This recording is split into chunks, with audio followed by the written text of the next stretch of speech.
আর আপনি আপনার এই অবস্থা কেন? আর আপনার গাড়ি কোথায়? গাড়ি বাড়ি সব চলে গেছে, কিচ্ছু নেই। আপনাকে বলেছিলাম। তুমি কি জানো এই ফুচকা দোকান এই তিস্তা ব্যারেজের মধ্যে সবচেয়ে বড় দোকান আমার। জি স্যার। আমি যে বাড়িটা বানাচ্ছি এই শহরের মধ্যে সবচেয়ে হাই ফাই বাড়ি, তাই আমি মনে করি এই শহরের সবচেয়ে সুখী ব্যক্তি আমি।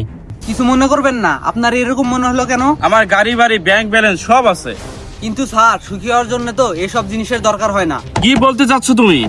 আমি বলতে চাচ্ছি, যারা প্রকৃতি পক্ষের সুখী হয় তারা কখনো গাড়ি বাড়ি টাকা পয়সার উপরে ভিত্তি করে সুখী হয় না, তারা নিজের মানসিকতার দিক থেকে সুখী হয়। এইসব ছাড়া মানুষ কিভাবে সুখী হয় আমাকে বুঝিয়ে বলো। স্যার, যারা নিজেকে সুখী মনে করে তারা রাস্তার ফুটপাতেও বসে হাসতে পারে, আর যে নিজেকে সুখী না মনে করে সে তার কোটি টাকার গাড়িতে বসে কান্না করে। তাই সুখী হওয়ার জন্য ভিতর থেকে ফিল আসা লাগে, বাইরের কোনো কিছু সেটাকে প্রভাবিত করতে পারে না স্যার। তাহলে তুমি কি বোঝাতে চাচ্ছ? যারা ফুটপাতে থাকে তারা আমার চেয়ে সুখী? আমি ওটা বলতে চাচ্ছি না স্যার, তবে সেটা হতেও পারে। তুমি কি বলতে চাচ্ছ? তুমি কি আমার চেয়ে বেশি সুখী?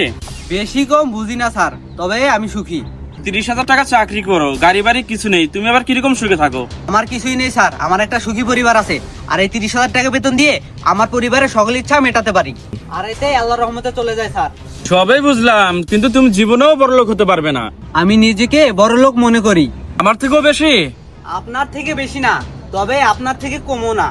তুমি আমার সাথে তর্ক করতেছো, তোমার সুখ বের করতেছি, দাঁড়াও।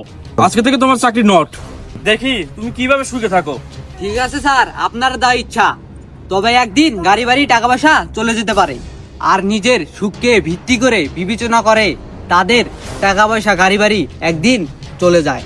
ধন্যবাদ স্যার, আপনার সঙ্গে কাজ করে আমার অনেক ভালো লেগেছে, এখন আসি। সিয়াম, তুমি ঠিকই বলেছিলে, আমার টাকা পয়সা ধন দৌলতের সাথে আমার সুখও চলে গেছে, আমার আর বাঁচতে ইচ্ছে করে না। এমন কিভাবে হলো স্যার? আমার ব্যবসা লস খেয়ে ব্যাংকের ঋণে সব চলে গেছে রে। তোমাকে আমি বলছিলাম না পৃথিবীর সবচেয়ে সুখী মানুষ আমি, কিন্তু এখন মনে হয় সবচেয়ে দুঃখী মানুষ আমি। এটা আপনার ভুল ধারণা স্যার। পৃথিবীতে সুখী হতে গেলে সুন্দর একটা মন লাগে। ধন সম্পদ আর অর্থ দিয়ে যদি সুখী হওয়া যেত, তাহলে অনেক বড় লোকের ঘরে অশান্তি থাকতো না। আপনি এখনো নিজেকে সুখী মনে করতে পারেন, কারণ ধন দৌলত দিয়ে সুখী হওয়া যায় না, সুখী হতে সুন্দর একটা মন লাগে।